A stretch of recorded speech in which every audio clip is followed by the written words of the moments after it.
Kim birinchi bo'lib qornim to'ydi deydi-desa, ona to'ydimdir kim. Bir onamizni ichayotgan kosasidagi ovqatiga qaraganmizmi?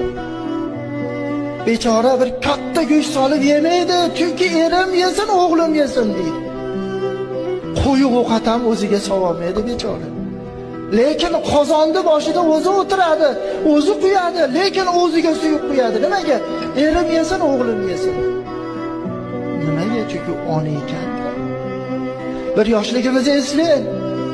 Biror bir shirin narsani ko'rib qolsak, agarki og'ziga solayotgan bo'lsa ham og'ziga qarab tursak, solmasdan biz og'zimizga solgan. Kim bu? Bu onadir. Rasululloh sallallohu alayhi va sallam shuning uchun aytibdilar, jannat onalarning oyog'ini ostida deb.